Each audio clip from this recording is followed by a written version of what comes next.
All right, good evening, everybody, and welcome to the Portsmouth School Committee meeting of Tuesday, October 13th. Would you please rise and join me in a pledge of allegiance and a moment of silence for our troops in harm's way. The flag is at the back. Thank you. I pledge allegiance to the flag of the United States of America and to the republic for which it stands, one nation, under God, indivisible, with liberty and justice for all.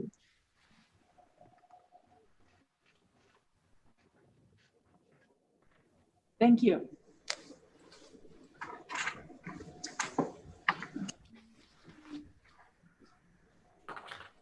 We had an executive session prior to this meeting. No votes were taken. Can I have a motion, please, to seal the executive session minutes? So moved. Second. Moved and seconded. Roll call vote. Ms. McDade? Aye. Mr. Vadney? Aye. Mr. Shears? Aye. Mr. Payero? Aye. Mr. Ferber? Aye. Emily Copeland? Aye. Unanimous 6-0.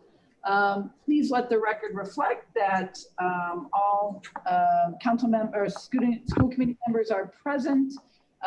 Ms. McDade's joining us virtually, and 6 are in person. Because we are now meeting in person, we also have to go back and do our emergency evacuation plan. So we exit through the nearest door and we muster over at the tennis courts.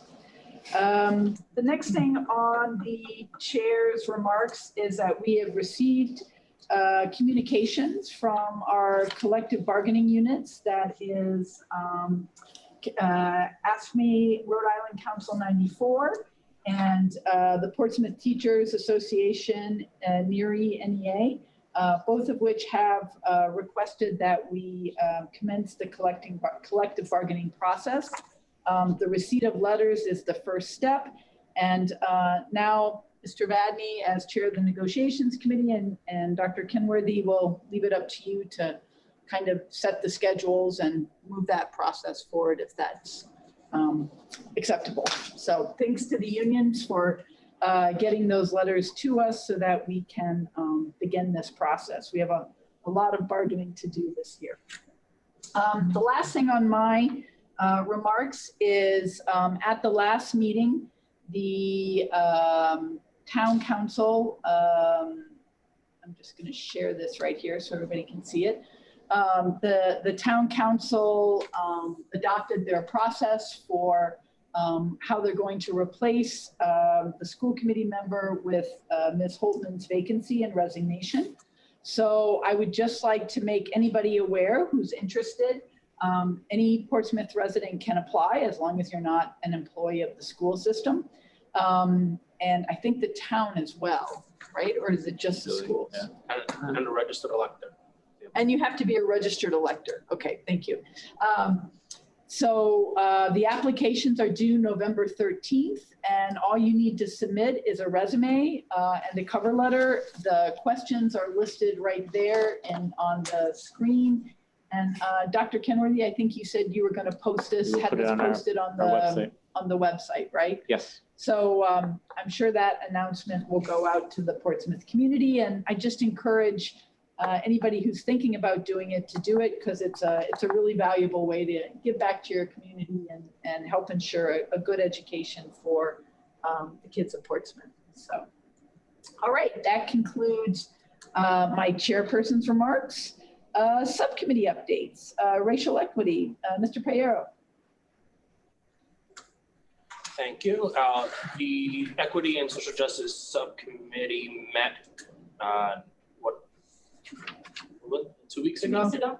2 weeks ago, in order to discuss our organizational structure, but really aligning our district and other priorities that have already started to take place across the district, especially here at the high school with Crest, and making sure that we are all working towards the same goals. So that was a really great and enlightening conversation.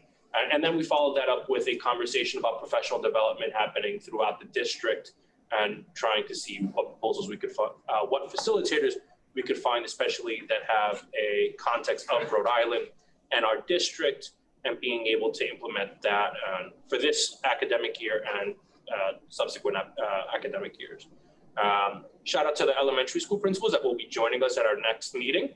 And it's great to have representation from all of our schools. And as always, we're always looking for new members. We are going to be talking about mission and vision for the group at our next meeting. So we'd love to see new and different perspectives. Do you have a set monthly meeting date, or does it change? It's been changing since we're trying to figure out what works since we have staff and community members all in, and we started taking a poll of those that have been consistently joining us, and it kind of looks like it's going to be after school hours, most likely on Thursdays. Sorry. That's okay. No, it's like class schedule doesn't allow. Yeah, that's okay. You got to find the time that works for everybody. Yeah, well, we're also opening up, trying to see maybe if could be probably going into like early evening hours just to get more participation. Yeah. Ms. Viveros, did you want to add anything? That's everything. Yeah, Cheers. I have a comment. Wrote this down. Public schools are in simplicity open to the public.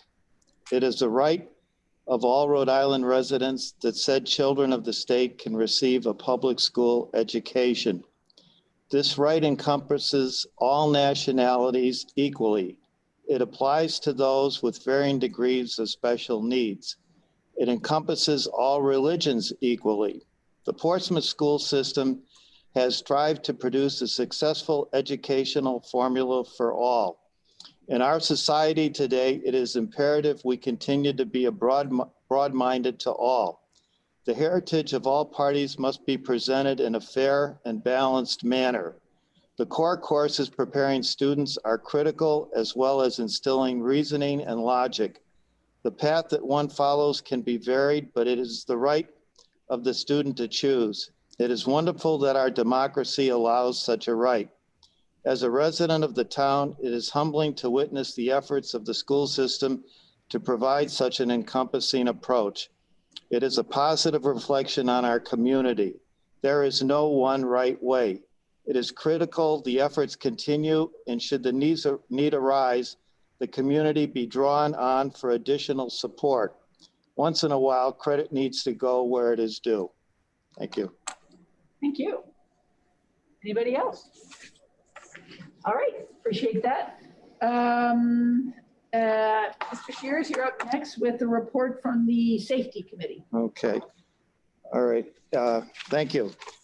As the representative from the board to the District Safety Committee, there was a meeting that was held Thursday, October 8th. Members of our administration, police, and fire were in attendance. Discussions were on a range of topics regarding present safety coverage and future items in process and new related safety issues in our district. It was agreed we would meet quarterly in this regard. It is the continuing desire to have a safe, secure atmosphere for everyone. Our first responders are given kudos for their continuing vigilance. Thank you. Comments, questions? I have a question. On social media last couple of weeks, there's been quite a bit of commentary about concerns about cars passing buses stopped with their lights out, and whether there could be more police enforcement in terms of ticketing. And the other question, and this kind of goes to Mr. Giero there too, cameras on buses. And my memory was that we tried a pilot program, is that correct, about a couple of years ago, to see if cameras on buses might be a way to identify cars that passed without stopping when the lights were flashing and the stop sign was out? Yes, we did do that. I believe, I can't remember if it was last year or the year before.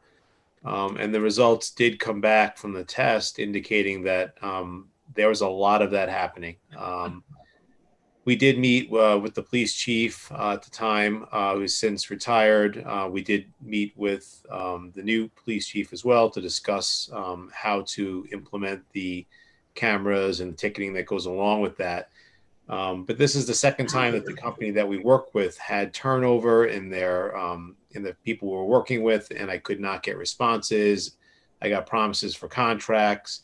And quite honestly, at some point, I felt like the right thing to do was to not move forward with the company, because the last thing we want to do is start to move forward with something like that, and we can't get it completed. But at the end of the day, yes, I think there's absolutely a problem out there. That problem was proven through the test we did, and if the police can up enforcement, that would be fantastic. Is there any way we can inquire, and maybe this is something for the safety committee to talk about, is there any way that we can inquire with the bus company that, you know, some buses now have these cameras on the side of the buses to take pictures? Is that an option with our current bus company, or is that something that they have, or is it really a third-party vendor that would do that?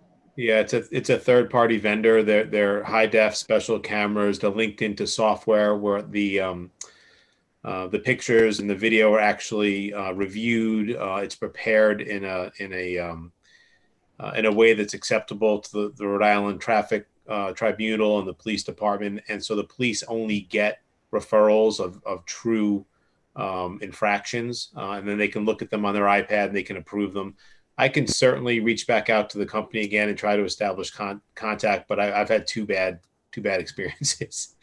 Well, and if it's not a good company, we really wouldn't want to work with them. But maybe that's something the safety committee could look into, because I know that's been quite a concern out there in the community. I also meet monthly with the police chief, and I can make sure we have on our agenda the just enforcement in general from the police department. Yeah. Great. Thank you. Is there any public comments? Let's see if anybody's got a hand up. Not seeing any public comment. We have no public with us. So moving on from public comment then, superintendent's update. Dr. Kenworthy. Thank you, Dr. Copeland. Good evening, everyone. I have quite a few items this evening and a presentation, so I'm just going to move right through. First up, I generally do a personnel update each meeting to welcome any new employees that we brought on since the previous meeting. So I'm happy to report that as of the last meeting, we had hired every teaching position. We still had a couple of openings from the start of the school year that we were able to wrap up by the last meeting. So this evening, I just wanted to present the additional individuals who are helping to round off, the support that we're able to provide to students. So many of these, some of these positions are just also timed up with replacement positions in these areas, but many of these individuals are examples of some of the, temporary COVID-related positions that we had identified what staffing we were going to need in all different areas. So it's quite a lengthy list this evening, but I wanted to welcome to our district the following custodial new hires. Christopher Goodrow, who will be working at Portsmouth High School, Mark Souza, Portsmouth High School, Gary Hamilton, Portsmouth High School, David Silva, Portsmouth High School. At Hathaway School, Michael Davis, and at Melville, Shane Paquette. And we have a number of new paraprofessionals joining us. Melville School, Anna Resendiz, Portsmouth Middle School, Sarah Fernandez, and Portsmouth Middle School as well, Jackie Reveal, and Melville School, April Fonseca.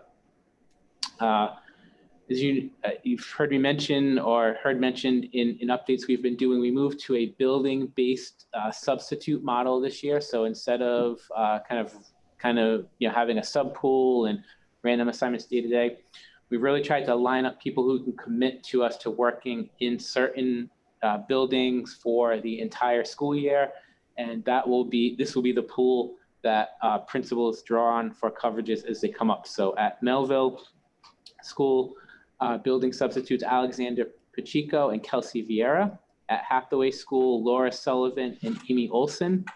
Portsmouth Middle School, Michelle Botello, Bente Rayner, and Christine Rainey.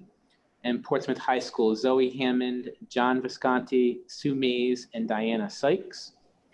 And then with that, a particular focus on, these are substitute roles, but they're helping, in this case, particularly with distance learning, and needs that arise there at the elementary level. So Melville School, Cal Harrington, and that is the only Melville. At Hathaway School, Caroline Heffernan, Kyle Turcott, and Darcy Ryan. Lastly, I just wanted to acknowledge our general school aides. So these are our positions at our elementary schools. They typically help with supervision, lunch, recess, those types of activities.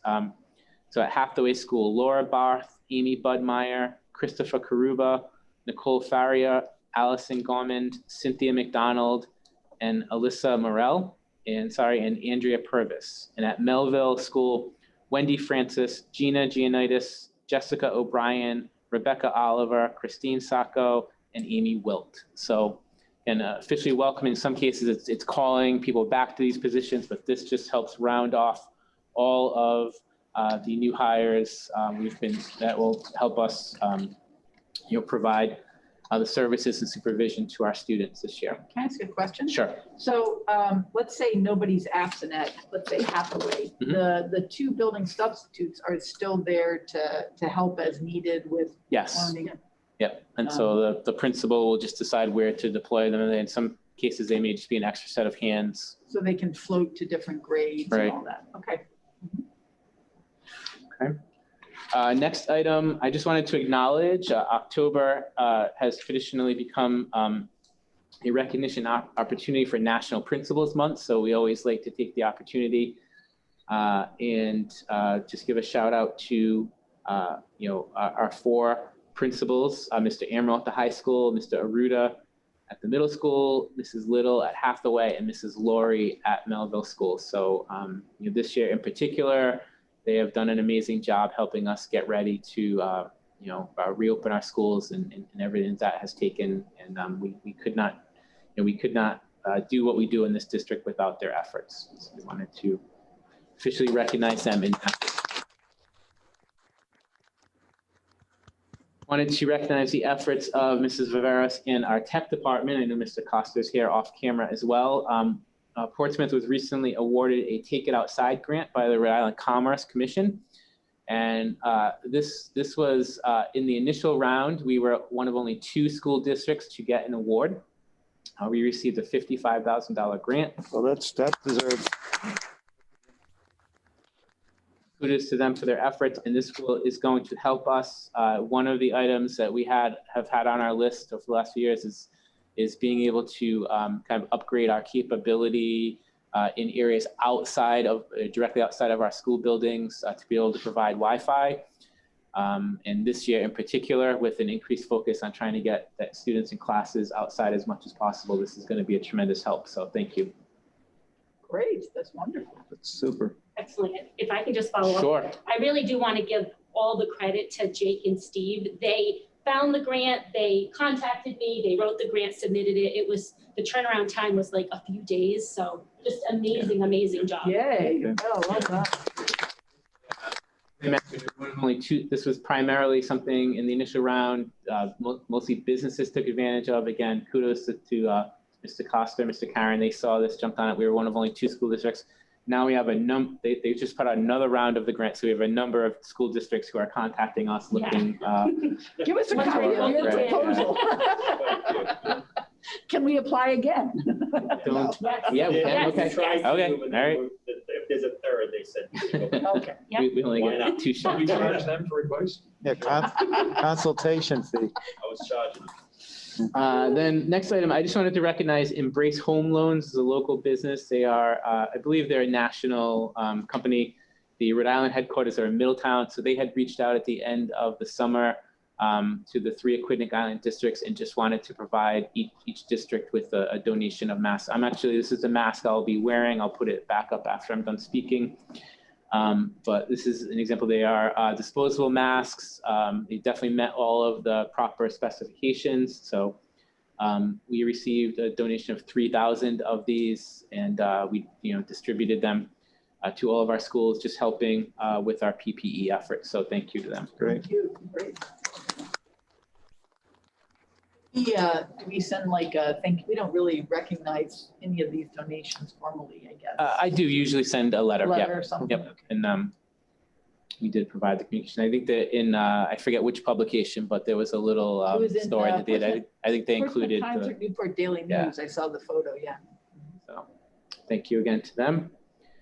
And then tomorrow evening, I just wanted to acknowledge myself, Mrs. Viveros, Mr. Amaral, and Mrs. Carl and Claire from the high school administrative team. We are going to join the Little Compton School Committee meeting tomorrow at 7 p.m. Virtually. And as everyone is aware, Little Compton students attend Portsmouth High School for high school. So we have this relationship. Mrs. Keenan, I see on here, is a Little Compton School Committee rep. But occasionally we will have additional interaction between our committees or districts. And so they had put out an invitation in the summer looking just for some updates. We were putting the finishing touches on our plans. We had forums that we were doing both at the district and school level, but I did reach out a couple weeks ago and let them know we would be more than happy to do that now. And so they invited us for tomorrow evening. So we are looking forward to that. There was a question in the chat saying, will there be a link? Is there a link? So yes, there is a link. Find it. Yeah. I mean, I know it's in the public Rhode Island Secretary of State site. Or maybe read it. Do you happen to have the link there handy? You might put in the chat, but I probably could find it. All right, so we will try to grab that link tonight and put it in the chat, as Dr. Copeland said. All right, so next up, I wanted to provide some updates. Costa, whenever you're ready.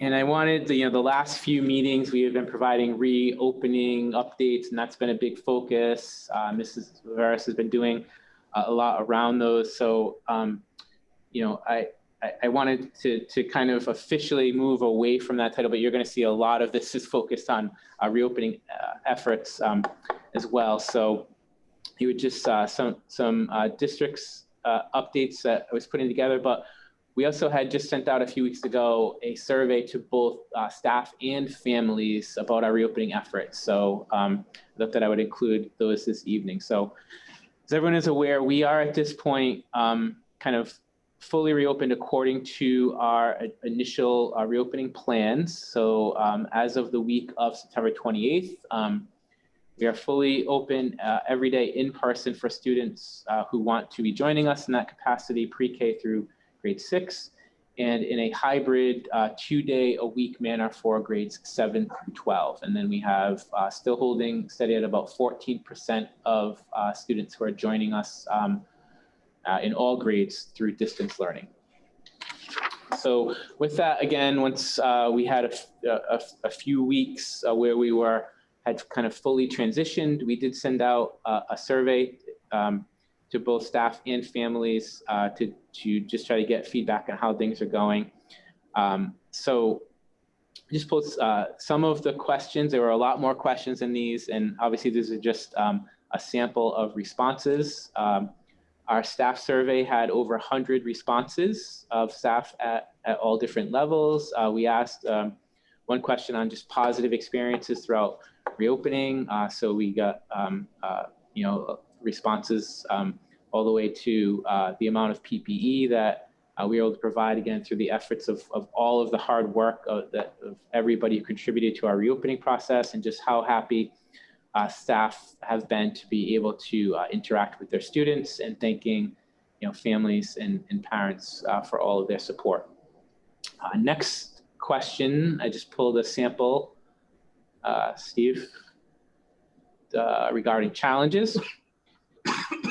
Again, what were some of the key challenges for our staff? We're well aware. I'm going to address some of these throughout the presentation, but we know one of the hardest things for our teachers right now is trying to manage both the in-person instruction and the students who are distance learning, whether that be full-time distance learners or on any particular day.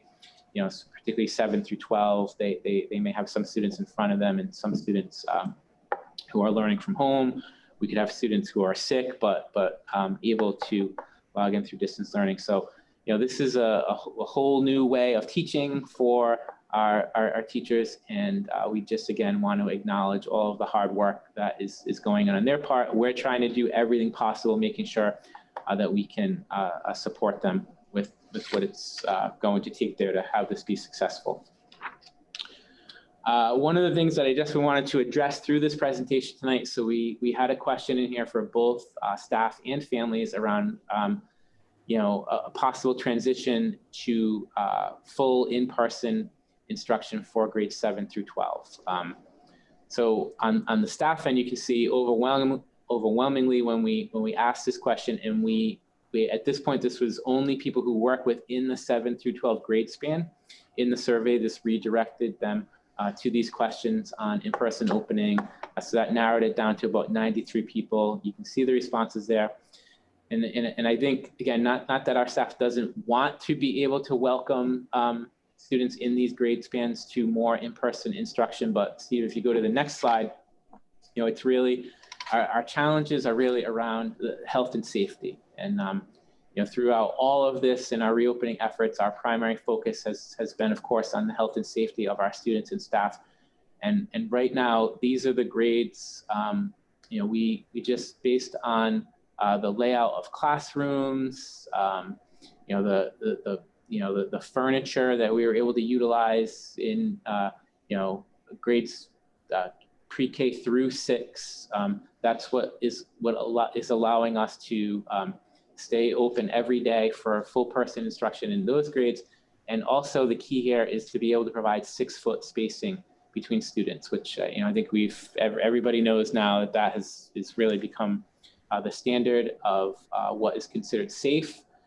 And definitely from our staff end, they know that if we were to increase in-person instruction, we would be sacrificing that 6-foot spacing in order to be able to do that. And so we've taken a lot of efforts. We've done everything that we can at this point, following the guidance, taking advantage of everything from fans to air purifiers as we're getting ready for the colder weather, making sure that we have an adequate cleaning and disinfecting protocol. But right now, again, that 6-foot spacing is really key to all of that. So if we were able to, as we start to bring back more students in those grade spans, where we're starting to, we would be doing so at the sacrifice of that 6-foot spacing. So next slide, as we move on to the family survey, I'm gonna come back to those questions in a bit. But on the family survey side, we certainly wanted to acknowledge, again, we do have about 14% of our families who have opted for full distance learning for their students. So this particular question, we did have 449 total responses on the family survey. This section of the survey would have been directed towards distance learning families. So this was about 56 respondents of that total. And we're just checking in on with some questions on distance learning, and you can see there some of the responses on the positives and the challenges, which we're all well aware of, and trying to work with our staff and our families to make this process as good as it can be for everyone. Tom, yes, quickly, regarding the third response, they feel disconnected. Mm-hmm. Is there an opportunity for a child who's in distance learning to change their mind and come in and do in-person learning? Yeah, so we had a lot of that happening. Again, that I think at one point when we were providing updates to you, we were up to as high as 25%. And then that number, as we approached the start of the year, kept coming down. Again, we leveled off at about 14%. We were as flexible as we could be in the first weeks of school. And we did have a number of families who, really felt that was the way that they wanted to go. But when they started the distance learning process, they realized it was not working. So we did for a few weeks allow families to opt back in. But at this point now, our next point to make a change would be the marking period change. So either the quarters for middle and high school, or the trimester mark for elementary. When is that quarter, do you know? Yes, the quarter is November 18th. I know that for sure. So families could then let you know by November yes. 18th. Yep, and we will make sure we continue to communicate that out. Okay, next slide. So again, now this part of the survey kind of was directed through questions for our families that have chosen in-person learning. Of all the survey respondents, again, 393 of those fit this category. So we just asked, very good results here with just a general question on, how are things going? What's your comfort level with students being back in school? You can see there almost 95% of respondents, felt very strongly, positively about that. Next slide, then again, just getting at, again, I don't think a lot of things would be surprises here. What families, parents in particular, saw as the greatest advantages, just that social interaction, getting back into the regular routines, their students being more engaged, they felt, if they were here in person. Next slide, please. So then that question again, redirected particularly toward parents who have students in that 7 through 12 grade span. So asking those questions about whether they would support. You can see it now flips almost completely, right, from the parent end, which we appreciate. They want their students to be back full in person. But again, as I've been having conversations over the past few weeks, as you start to kind of through those conversations, probe a little deeper with people's understanding. And so one of the questions we asked particularly was, would parents be comfortable with that decision if they knew that 6-foot distancing could not be maintained? So already just among that particular survey pool, that drops to 65% favorable. And then we tried to kind of get at in some additional questions, with just things that families wanted to share with us regarding this question if they had students in this grade span. And so that first one I pulled as a sample because I think, again, people would assume if we're moving to full in-person, I think they're assuming that 6-foot spacing would still be there. And right now that's our big challenge in Portsmouth in these grades, is that we cannot maintain that 6-foot spacing. I think the third bullet here, sample that I pulled, infection rates, they're starting to climb a little bit in our state. Our community, though, our local municipal rates, again, I don't want to jinx anything for us, but we're in a pretty good place, Portsmouth, as a community. Our school district, we have not had a positive case. We're one of the few remaining districts. I don't want to introduce it all, but I have promised that we would communicate out on any positive case. So that hasn't happened yet. But it has in our neighboring district. Right, and we are, again, I don't want to belabor this, but we're one of a few districts remaining that have not had a positive case yet. I'm not, part of that is just kind of luck of the draw on where we are. We have all the protocols in place. We know it's probably going to happen at some point. We will be ready, again, with the great work that our staff has done to prepare for that. But I think people, are sensing that and looking at that and seeing, we have low infection rate within our municipality. We haven't had cases here yet. And so there is a big push from this contingent of families that want to have their students back fully in person. And we understand that, but we have challenges that we're up against there. So next slide, Mr. Costa, please, brings us to, again, based on those current CDC, Rhode Island Department of Health guidelines, everything revolving so much around that 6-foot spacing. I could not, as superintendent, comfortably make a recommendation at this point that we move beyond where we are for grades 7 through 12 with that hybrid approach. I can tell you that, throughout Rhode Island, although the governor, I think there was some confusion and misunderstanding. The governor put the October 13th date, which happens to be today, out there. I think the intention there was that districts would be fully transitioned with any phase in reopening that they were doing. As of last week, only 3 districts in Rhode Island had any plans.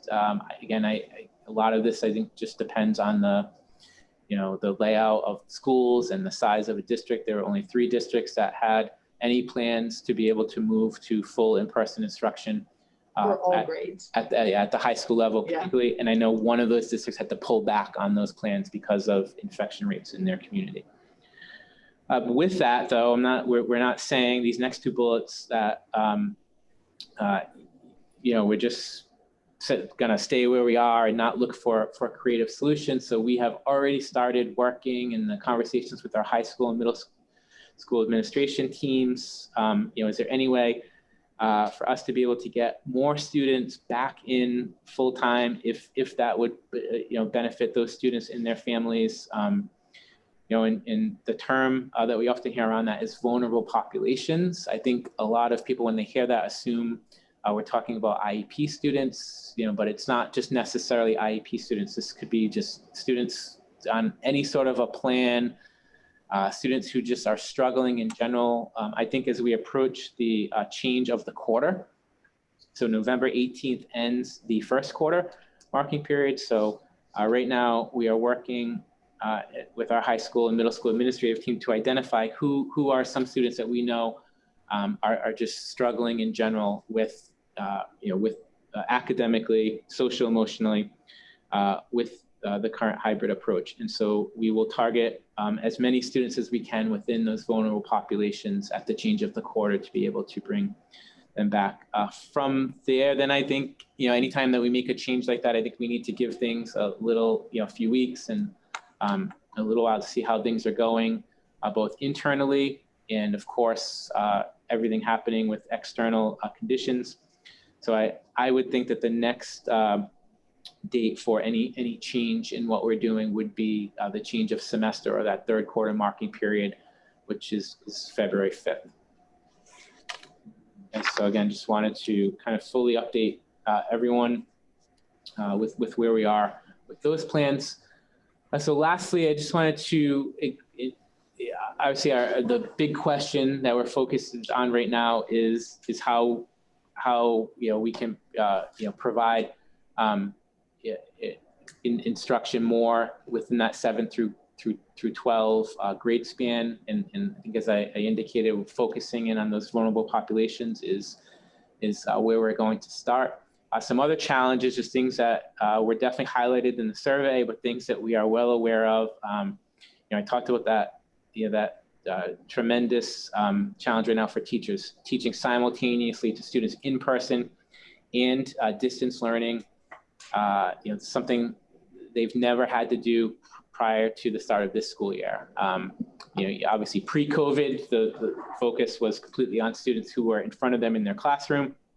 Even when we moved to distance learning after March 13th last year, everybody was home. Schools were closed, so it was just full distance learning. Now we've really kind of changed the dynamic there, and it's this combination. So just continuing to work with our teachers, trying to provide them with everything that they need to be able to do that successfully. We know the self-attestation form process, is not ideal. We are certainly not the only district that is doing it the way that we are through Aspen, our student information system. It provides us with the ability to do it, but also the key there is the ability to track that information as soon as possible. So by a couple hours into the school day, we were able to run reports. We can see staff or families who have or haven't done it, and there can be the adequate follow-up.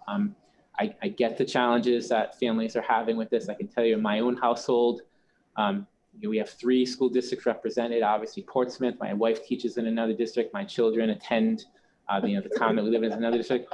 All 3 of our districts are following this process. So every day, my wife and I, did you do the attestation for the kids? Yeah,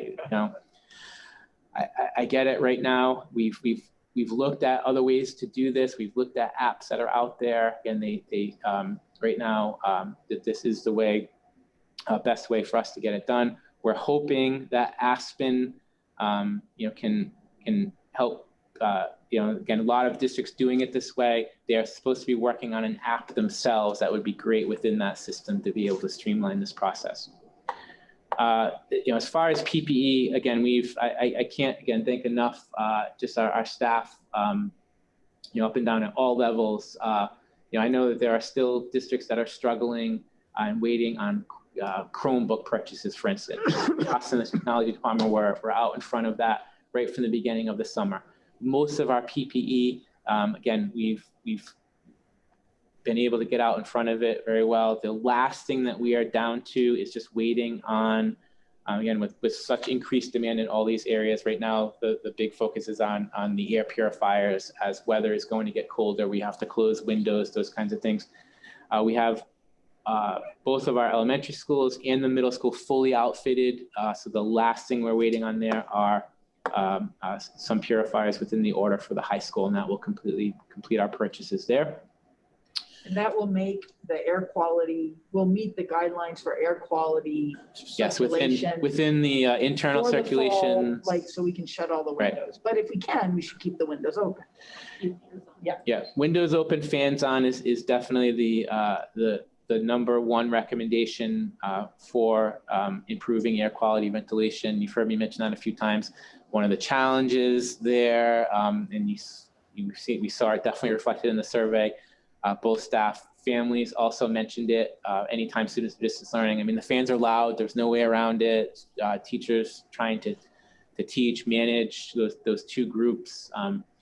We did purchase microphones for teachers. I believe, right? We're still waiting on So some. that's another order that we're Wireless kind of mic waiting thing. to complete. But and we've tried to do everything we can to address it. But the purifiers will definitely help in being able to close the windows. And we wanted to make sure we had those in place for the colder weather. Wanted to mention, so this is one that's come up recently. We knew this was going to certainly be something we were going to get out in front of for the holidays season and start communicating. We did also see a little of it bubble up around this past Columbus Day weekend. And again, with that, we know we have a number of military families in the district. So travel. So right now we are following, again, the Rhode Island Department of Health guidelines for schools. Call for a 14-day quarantine after returning to Rhode Island from any international travel, that would be a given, but also any travel to a U.S. state that has a greater than 5% positivity rate. Now, there is a link. We're gonna start communicating this information out so everybody has it in anticipation of the holiday season. There's a link that's updated weekly on the Rhode Island Department of Health website. Sometimes states come on and off that list, but this is one, again, we don't really have the leeway to make exceptions to this rule, because if there was ever an outbreak that was connected to one of these scenarios, and the Department of Health found out that we were aware that a family had traveled to a certain area and we did not abide by this 14-day quarantine, they would not look favorably on us, I'm sure. So we know that this is the guidance. This is what we have to follow. That is 14 calendar days. So obviously would be less school days. And if at any point so part of this is non-essential travel, we would certainly discourage, but we understand, particularly with our military population, if they have to travel for, certain reasons for where family is and that kind of thing, if families do that they just understand this is what we will have to put in place, that the 14-day quarantine starts on the day that, somebody returns back to Rhode Island. Students would obviously be able to distance learn during this time period, but we are starting to see this come up a little bit. And we know these questions are probably going to increase around the holiday season. So we just want to make sure everyone is fully aware of those guidelines. Included budgeting and staffing here. Yes. 1 second. Fred? On that particular item, I read somebody's, on the social media, I saw a woman representing her family, military, had just returned from travel. They'd all been tested. So there's no exception, even if they've been recently tested. So this is one of the places. So the guidelines for schools, pretty much closely mirror other guidelines that are out there from the Rhode Island Department of Health. And this is where, and I've had conversations myself. I know our principals are having conversations, our nurses, and I understand where some of the confusion is setting in, because as Mr. Ferber is indicating, if you go to the Department of Health website and anything related to travel, it talks about this 14-day quarantine or a negative test. This is one example of where the guidance for schools is different from that. It does not allow for that negative test on the return from travel for families. That seems kind of odd. Yeah, I think, again, they're just trying to be as cautious as possible. And, I mean, they maintain. could do something like a 4-day quarantine and then a negative test, give it a little incubation period or something. Can I just add a little, add a comment? I mean, I'm obviously not a doctor, but based on what I've read, part of the reason for this is that there's a much higher percentage of false negatives if someone is asymptomatic. And so just getting a negative test, particularly when younger populations tend to be asymptomatic more than older populations, getting a negative test doesn't necessarily mean that the person is not is clear. And so I think that's the logic behind this, I would imagine. Yeah, I can tell you, this is one place that the Department of Health has doubled down on, that this difference or exception regarding schools and what's out there for the general public is intentional. I can tell you, as of today, we were communicating with the Department of Health on behalf of a family. We were just trying to make sure we had, we were correctly interpreting a situation, and they were adamant that this is what we should follow. So we're just going to make sure that families are aware that this is what's out there. There was a question from the audience here that says, are we going to have like a dashboard with COVID information? If we do get a case, will it be public, or are there concerns with privacy information? But how will we let the community know if we do have cases? Yep. So we have, again, committed to any confirmed positive case within our school community, so student or staff member, we will communicate. Obviously, the first line of communication is going to go to that particular school where something happens. At any point, and I have there are plenty of examples now from other districts who have dealt with situations already. Any point when there is a positive confirmed test related to a school, whether it happened, it can be directly traced to school or not, Department of Health is going to come in and kind of take over the management of the situation, implement contact tracing, all of that. So they'll have some additional guidance to give us. Then I think I would definitely just communicate something out in general so people are aware. We have definitely kind of drawn the line, as most districts have, that particularly in a district our size, and a lot of families have siblings, in different schools. We will make sure people are aware when we do have a positive confirmed case. Other than that, I have seen examples of dashboards. We're not really doing testing though. Yeah, so you can't really right, most of those that. include other information that just wouldn't be relevant here. One quick question. Yes. Reading ahead in the finance report, I noticed that we're zeroed out on tuitions in and tuitions out. So what's the policy with kids going to different districts this year? They don't? I actually asked Chris about that line, and he said that just hasn't gotten reported yet in terms of tuition. Right, so kids are going to other districts. We're going to other districts.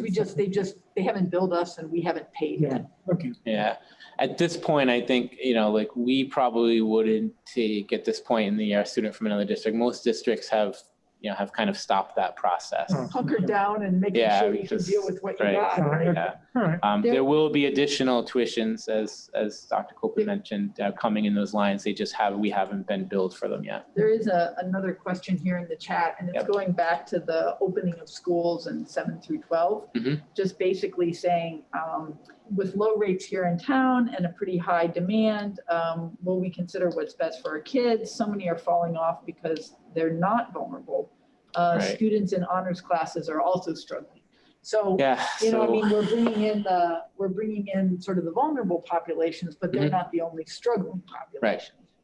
So, and we certainly recognize that. Again, I wish, and even our staff, when I started with kind of the responses on that into the question, it's not that we don't want to be able to welcome all of our students back in those grade spans. It's just we have maxed out, so to speak, on all of our health and safety measures and everything, even creatively that we can think of to do. We just do not have the spacing within the rooms in those grades. Just so everyone's clear, it's a little, here at the high school, it's definitely just the size of the rooms and the spacing and what we'll be able to accommodate. 7th and 8th grade, and the reasons that they're included in this hybrid approach are that right now, 7th and 8th grade at the middle school are sharing the same classroom. So alternating them on different days allows them allows us to be able to take advantage of that kind of double classroom layout, and you've seen in pictures we've shared. If we weren't able to do that, we would be getting into spaces in the middle school that are, you know, a little smaller and wouldn't be conducive to the spacing. So again, we're going to definitely start and target those vulnerable populations. I just want to be clear that that does not just include students with IEPs. We will look to be able to bring back as many students as we can who are struggling, and I think that that will be our first step, and we'll look for more creative ways. If we can bring more students in, we would be, everyone would be happy to do so. We just have to make sure that we're able to do so safely. And the reason that 7th and 8th aren't full-time is because they're non-unstable pods, because they shift for math and language. But if they didn't shift for math and language, then they would be stable pods, but then they wouldn't be getting that educational differentiation, right? Right. So yeah, there were a few factors when we looked into that. We could certainly have taken that route, but again, we knew that the best situation there was they share the same instructional space right now, and that kind of double classroom layout. So if we weren't able to do that, we would be getting into rooms in the middle school, some of those internal rooms that would not be conducive to the 6-foot spacing. Alan? And in 7th and 8th grade, they're completely in on the days that they're in, so that we don't have the same model that we're following at the high school. So they're all 8th graders are in on 2 days a week. Right. All 7th graders are in on 2 days a week, and all of them do distance learning. Sharing the same classroom space at the middle school. Yeah. Alan? I've been known sometimes as a contrarian. I have some comments. First of all, I would like to preface it with the fact that I think the administration entirely has been doing a terrific job before I get rolling here. Okay, the fact is we've been open for around a month. We have said we do not have any COVID cases. We've said that I think through conversation, there might have been one or whatever in Middletown, one or whatever in Tiverton, but we haven't had any. I take the approach that's like saying to a farmer, don't plant your crop because it may not rain next month. In other words, until you get out there and try something and go from it. But how do you know? It's like the sky's falling, the sky's falling. The next thing is educational absorption. So far, I have not heard where there's been any analysis by any tests or whatnot that the kids that are sharing time at the schools on Zoom, the ones that are not. In other words, I would like to see where they really stand. If we're going through this whole effort this year and they're 50 or 60% absorption, then I can't see how that it is very positive. On spacing, I was on a subcommittee, and if you're looking at 6 square feet and you go 6 square feet one way, the other way, you're looking at roughly 36 square feet per student, plus allowing, let's say, 4 square feet for the body, the desk, whatever. That's 40 square feet. If you have 25 students in a class and a teacher, that comes to somewhere between about 11 or 1,200 square feet. If we have about 1,000 students, faculty, maybe 1,200, whatever, we have a high school building that has a gross square footage of about 200 or so thousand square feet. Yes, the rooms are odd spaced. Yes, the rooms are odd spaced in the usage at the middle school. Yes, the teachers would have to change their programs and all that, but I have yet to hear whereby a physical size of the buildings and the amount of students there are, just by the mathematical formulas, that they cannot fit. I have not been proven that. I just, like I say, I don't understand unless I'm missing something somewhere on this. that we Are you can't fit including- them. Are you including like cafeterias? Yes, I'm including offices? cafeterias, gyms, offices, whatever it might take to get to fit the kids. To me, that's a better situation than having them at home or those classes. And yes, it would be a challenge for the teachers. They'd have to change their programs of what they're doing and their cycles and whatnot. And like I say, I don't want to belittle our administration because I think that they are really aces. They've gone through fire and more with this whole process. But I think it's time to put our foot in the water a little bit more and see what the temperature is of the water. And we haven't had, we've said, it's been a statement tonight, we haven't had one COVID for a month. Okay, and knock on wood, but what are you going to say? I will refuse to go out and cross the street because I may get hit by a car? Well, Alan, I think you make a lot of good points, but I also think, we're required to meet state guidelines, right? And at first they were talking about 3 feet, right? So in the summer, everybody was planning on 3 feet and that would have made a big difference. But then they said, no, so they're changing it to 6 feet. So I think when, based on my experience at Bryant, they've bent over backwards to make spaces which are not classrooms.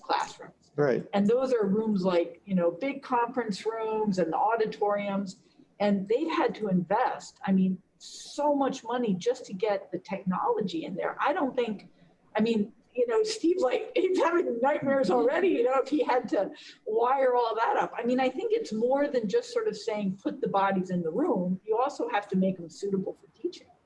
Because if you're just sitting bodies in a room, it's not going to be suitable for teaching. Carlos? I've got it's, yes, I think ideally at the end of the day, we want to, have us welcome all of our students back to our classrooms. But I think that I'm not criticizing a little bit, it kind of negates the point that parents have made the decisions that's best for their families. And our district has made every attempt and every accommodation possible. So to just say, hey, let's design these new rooms in order to bring the students back, it kind of negates the point that our families have made the best decisions for their children. And I think that right now we're— I mean, like for the 14% that would like— 14% that decided to do distance learning have decided that that's the best thing for them. Right. And we've done the best for all the other students that have decided to come back into our classroom. So I think that, yes, I could kind of see dipping your toe in the lake, but the problem is that we're still all trying to figure out what that water's like. And that's the dangerous part, because if we just happen to dip our toe in the lake and it just feels really nice, but it just happens to be kerosene, then we're going to run into the problem where, we do have that one child that just happens to come in, and then we have an infection. And that, I think, is a really important part. Okay. The actual point I was going to make was about the attestation form. And Tom, thank you for making the statement about the form. But I, as a parent that has to fill it out and sometimes fails to do it every day, I think just something, and Steve, and I'm sure that you probably looked into this, something as simple as even having it available on the mobile site will make a world of difference. Right. They just don't have an app. Just don't. Well, even if you log in onto the Aspen website through your phone, you get every other functionality except that one. We know. We have put that in already as a request. Okay. Yeah, and I would have to, there's a number of districts doing it this way. Like, if we kind of joined together and just insisted, I don't know what the holdup is on their end, but. It's designed. Capacity, some other ones, so. Yeah. We'll get there. We have to go. And then, You gotta keep helping. Yeah. that's it. Last thing, so I didn't include it as a challenge here. I know we've talked about it already, but transportation, because it is working with, we had a tremendous response from our families.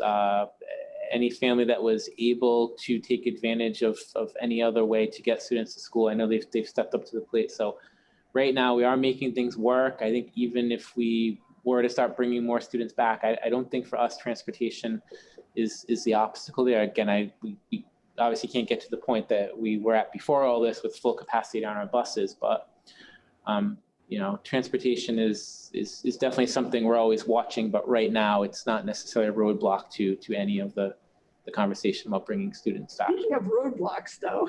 Yes. Has there been any commentary about like traffic jams around, you know, like I just happened to drive down past toward the middle school in West Main Road, and traffic was just, you know, that people were waiting to turn onto Jefferson Melville Lane there and or, all yeah. there. And I don't know about Melville, but I mean, have we had complaints about traffic and backup? And I've heard it's gotten better. I know things are around better, schools, right, than it was but in I the didn't know beginning, about but kind of the yeah, obviously we're outside. seeing with that, we're seeing an increase in families that are transporting students dropping off. I mean, I haven't heard it as much from schools. Okay, You know, I know might obviously have just been an off day.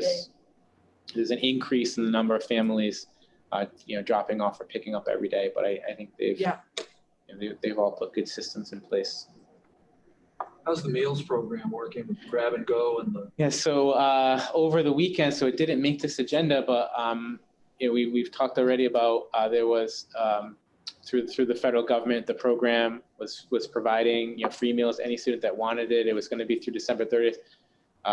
They made the decision over the weekend. I saw it publicized. They're going to extend that through the remainder of the school year. So we're just looking to get the details on that, and we'll share that information out. But Pretty amazing. yeah.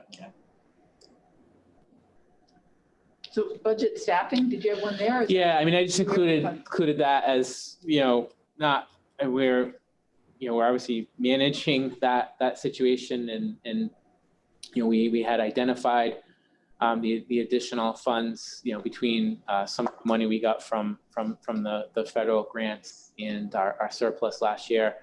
Again, with between the PPE and the new positions they've had to bring on, and we will probably get to the level of exhausting those funds that we identified, but we think that we'll be okay in that area.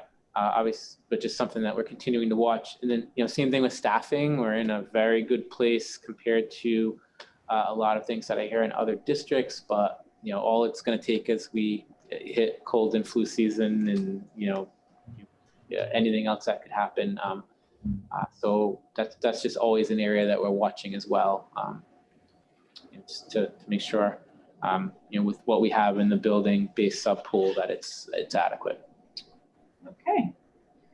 All right, well, thank you. I know we had asked for like an overview of challenges and things that we're working on, and you certainly still have a lot, everybody has a lot on their plate. So, and it is a tough nut to crack, you know, in terms of balancing risk and reward with bringing kids back. But I know it's not something we're just sitting back and saying, this is it for the rest of the year.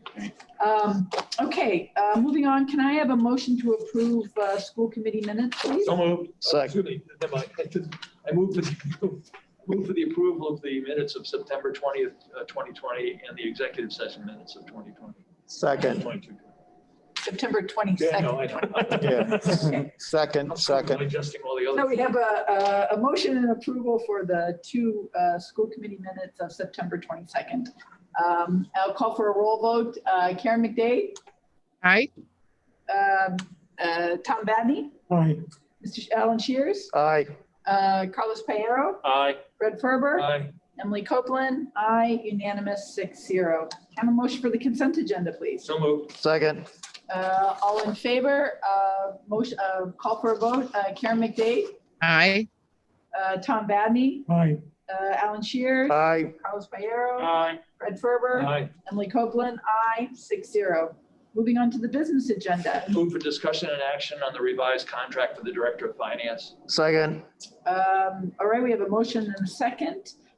Dr. Kenworthy. Thank you. So this is a revision of a current contract. Many people, obviously the committee is fully aware. Most people in our district and even the public know Mr. Dioro has been for several years, even predates my time in the district, our Director of Finance and Administration. He had informed me through conversations, you know, by the end of the summer that For personal reasons, he needed to definitely step back a little from his current responsibilities. We were able to work out a situation where he will stay on just solely as Director of Finance. And just so the general public is aware, what is being removed is that administration part. So there are a lot of additional responsibilities Mr. Dioro has right now. We've just kind of removed those, so he will solely focus on financial matters. This is going to be a reduced part-time position, but it will help keep him kind of where he brings a lot of value in everything he does, but certainly anything related to finance, particularly as we're about to enter into the budget cycle for next year. So this is a revised contract. It will go through the end of this current school year, can allow us to get through this next budget process. And I think once we kind of get through that, we'll be able to tell whether this current situation is working for everyone. Okay. Any questions, Mr. Shears? Sure. Would just like to say that Mr. DeLauro has had some excellent contacts in working with various groups that he's cut various deals that have been very beneficial to the school system, and that we've all benefited by his savvy in doing business. I think we would all second that. Yeah. Well said, well said. Okay, I'd like to call for the vote, please. Ms. McDade, Aye. Mr. Vadney, Aye. Mr. Shears, Aye. Mr. Prayero, Aye. Mr. Ferber, Aye. Emily Copeland, aye. Unanimous, approved, revised contract for Director of Finance. Can I have a motion for discussion on action for B, please? I move for discussion and action on Collier's owner's project manager contract. Second. Mr. Dioro, Sure. I I have a short memo that was attached as backup. I think I'll just read that out loud. So as you know, the district withdrew its original necessity of school construction stage 2 application earlier in the year. The 5-year capital plan was approximately $65 million and would have included significant renovations and additions to our existing buildings.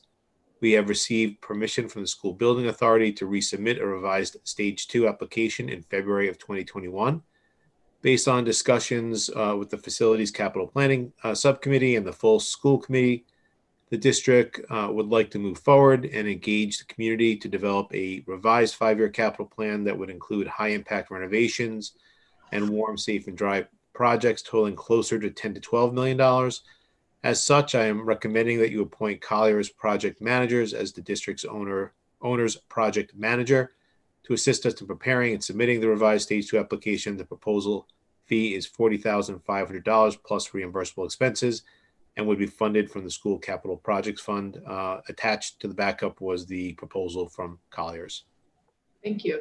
And just to clarify, RIDE now requires that districts appoint these project managers, correct? Not necessarily required for submitting a stage 2. They are required in many aspects of the process, but it is very highly recommended.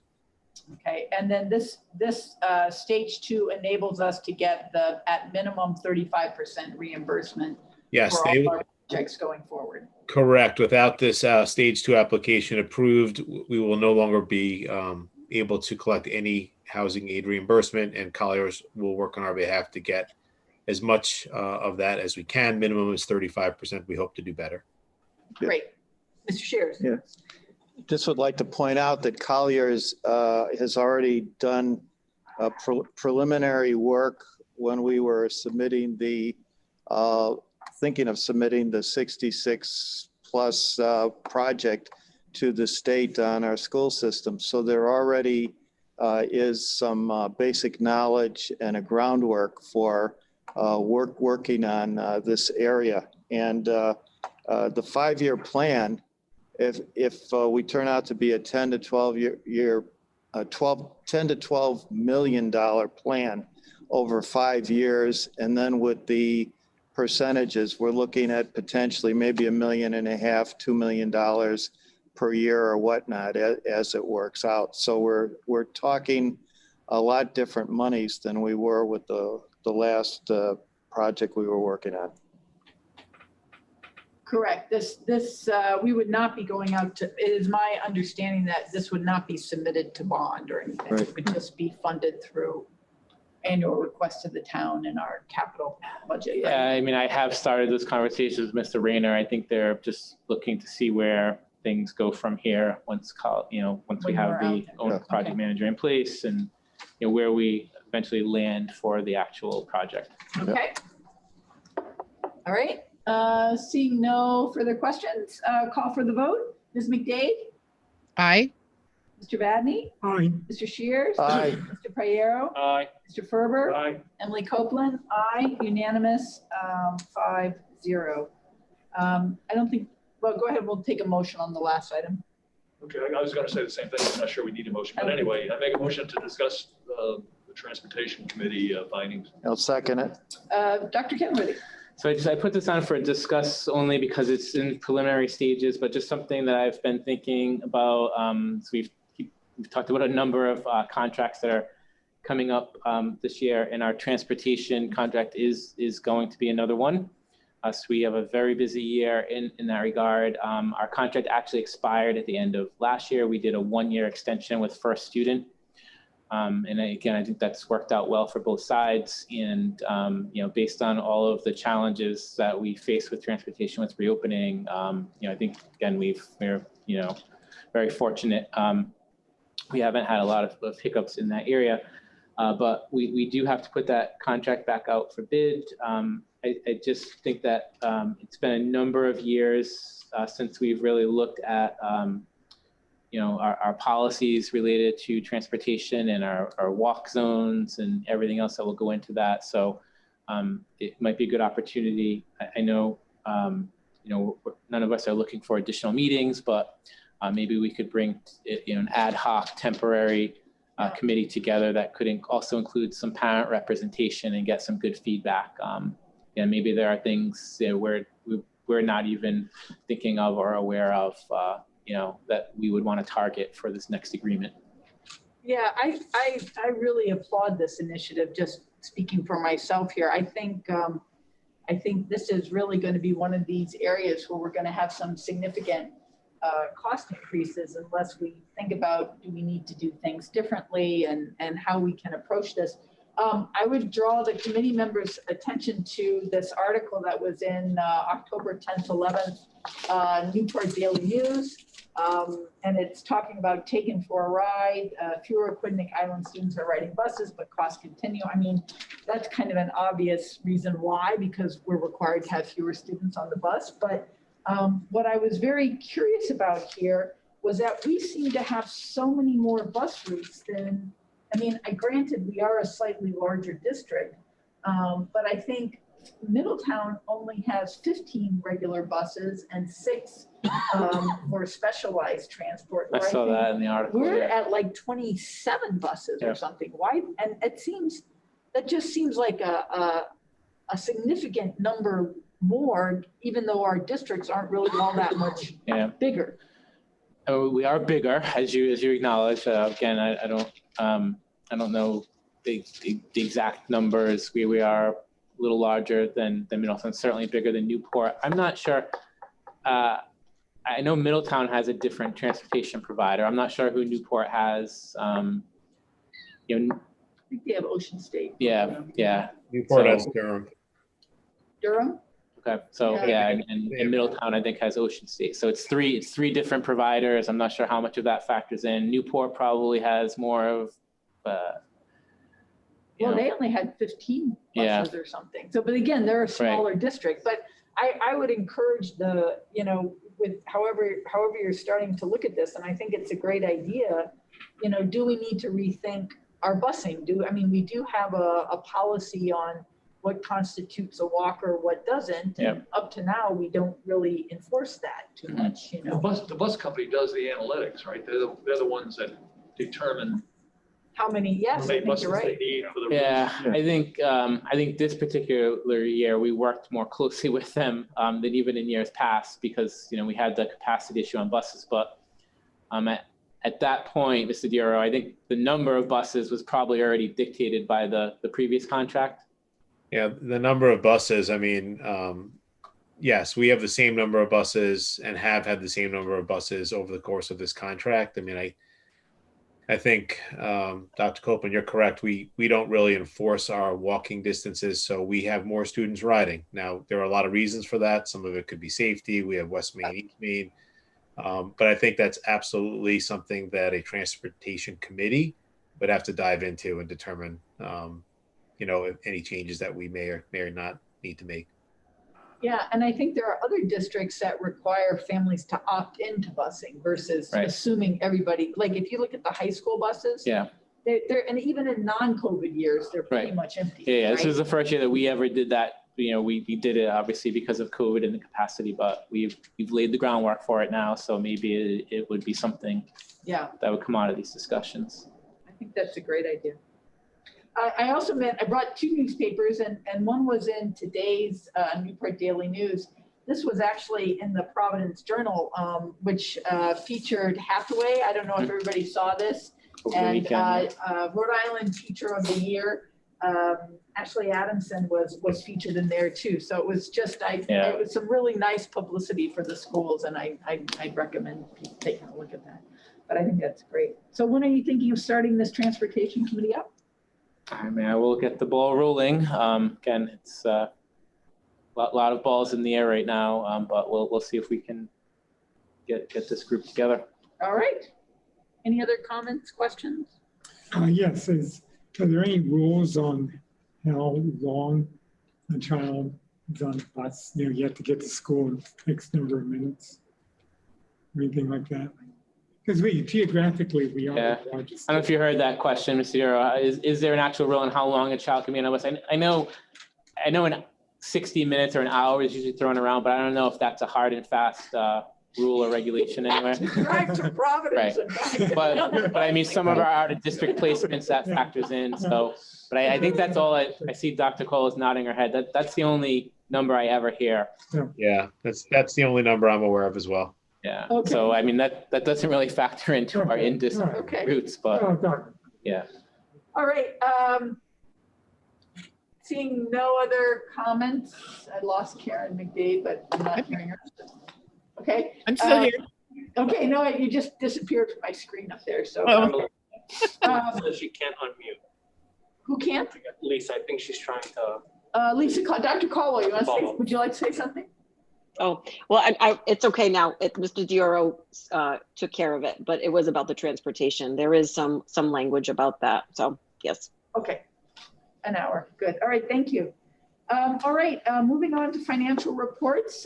We don't need to vote on these. We are just accepting them. Mr. Dioro, do you want to introduce them, please? Sure. So I'm happy to report that these reports that you have are the first reports that are generated out of our new financial system. I know you are aware, because I've mentioned it many times, that we did spend the better part of the last year converting over the district's HR, payroll, purchasing, budgeting, general ledger system from an older legacy system to a much more modern system. That has been in place as of July 1 and fully functioning. Hopefully the reports look fairly similar. They're a little bit different in the formatting, but they should be familiar to you. You have July, August, and September 2020. Clearly, that's the start of the new fiscal year. There's not very much activity. I expect it to certainly ramp up much more in the coming months. As of right now, our financial situation looks pretty good. But again, we're early, and I know everybody wants to see a coronavirus expenditure report, and I promise to have that at our next meeting in great detail. So I know that I personally had to email Mr. Duro with some questions because I wasn't understanding these, some of the, not being an accountant, I wasn't understanding some of the new layouts here. Does anybody have any questions? Yeah. Go ahead, Mr. Rodney. I'll pick an example on page 3 at the bottom, graduation supplies. And at the end it says negative 5.86 or 88%.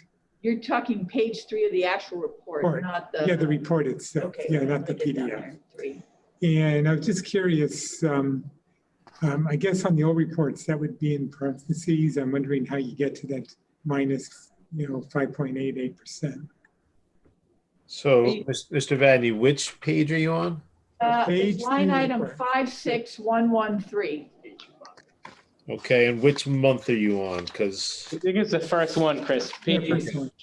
Yeah. It's just an example, because I Yep. noticed that some negative numbers are represented in parentheses, and that one is represented as a negative number. sure. So I see it there now. So what's happening there is after the year end was over, there was apparently one of the checks that were cut against the graduation supplies was voided, and the money was put back into the line, but it is now in a new year.